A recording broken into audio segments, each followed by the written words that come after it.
rap battle that we got going on.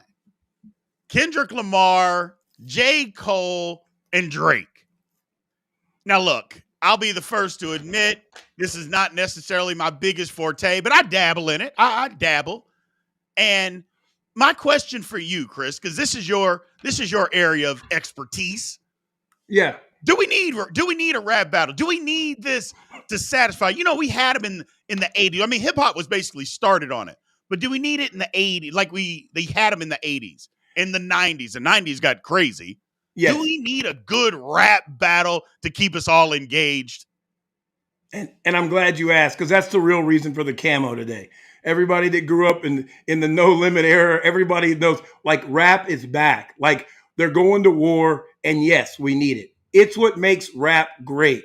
It's about who's number one. It's about being brash, braggadocious, and confrontational.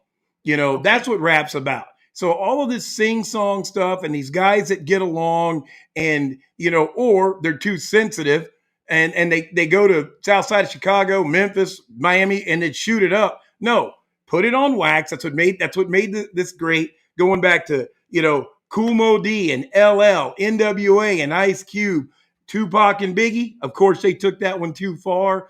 Nas and Jay Z, like that's what makes this great. And I was so tired. And Kendrick Lamar has been trying to tell everybody in very subtle ways, like he's the best. He's the best. I still think that there's a hope for a late champ to come in. Everybody on Right. the chat can eat me alive.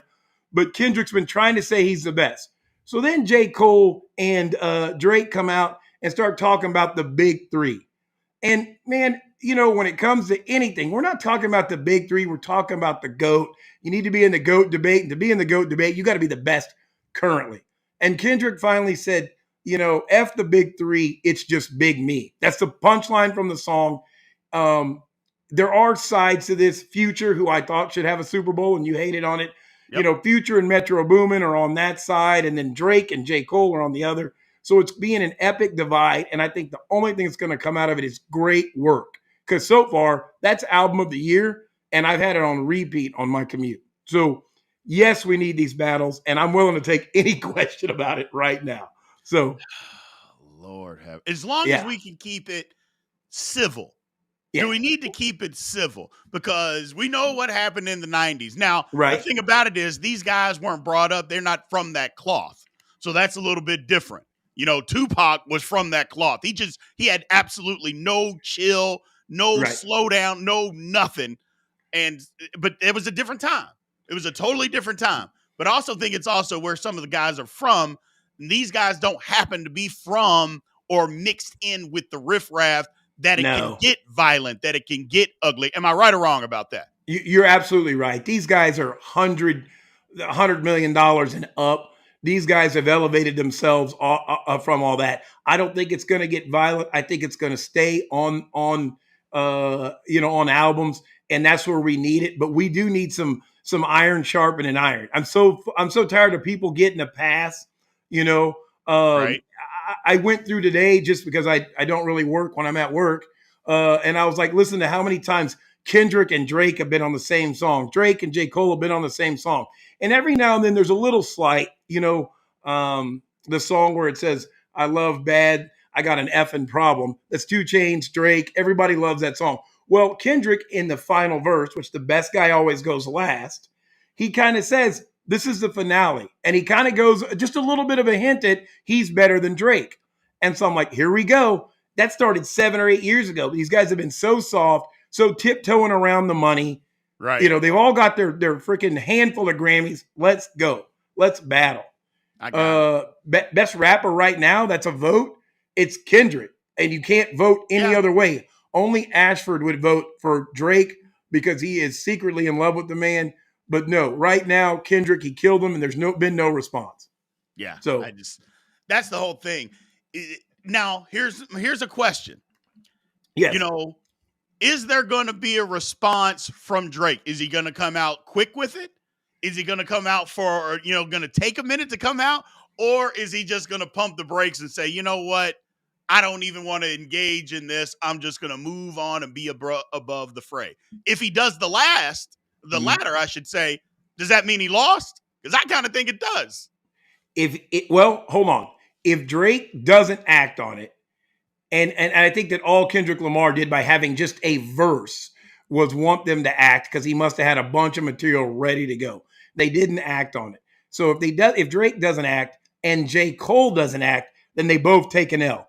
Somebody's got to step up and say something. Somebody's got to. That's my thing. They've got to say something. Battle, then let's battle. Somebody step up, do something, say something. Let's make this happen. Because I kind of feel like, like I said, we had the whole East Coast, West Coast thing, and things went back and forth. And then Eminem kind of shut it all down for a while because he whipped everybody.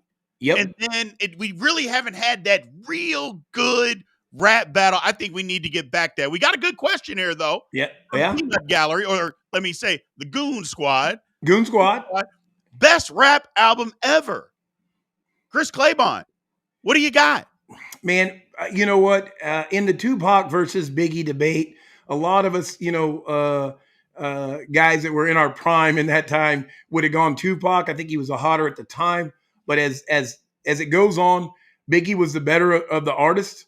And so Ready to Die or Life After Death goes down as my favorite album of all time, the best album of all time. And then shortly after that, you could go All Eyes on Me or one of about 3 from Outkast. But I think Biggie takes the top there. Ready to Die or Life After Death, best album of all time, my opinion. Okay. I don't know. I guess Outkast. Do we really consider Outkast as rappers? Yes. Do we? Yes, absolutely. Absolutely. AT-Aliens, Aquemini, those albums are timeless. Put those on and just, float on the raft in the pool this summer and you will just be transported back, to the good old days. Absolutely. The good old days. Gotcha. Yes. I got you. Well, we'll see what happens. I don't. Again, that's not my forte, but I do love me a good rap battle. Something safe, edgy. Don't get me wrong. Got to be edgy because if it's not edgy, it's not any fun. Something safe, something edgy, but get after each other. Stop being soft about it. And I forgot one of the greatest battles that I didn't talk about when you talked about edgy was 50 Cent in that top album of all time, Get Rich or Die Trying, his debut album. But he came out and it was 50 Cent versus the entire industry. People only remember In the Club as his first song. He had a song called How to Rob. And he went to every artist and said how he would rob them. And he came in so hot and so heavy, people didn't know what to do with him. And that's what had him walking around New York in a bulletproof vest. It was a little much, but we loved it because he brought the edge back, the grind back. Like, we're not all friends and buddies, and I love it. And then shout out to whoever said they couldn't see anything but the chain because of the camo. I love it. I brought this out just for the rap beef. Had to get the chain back out, guys.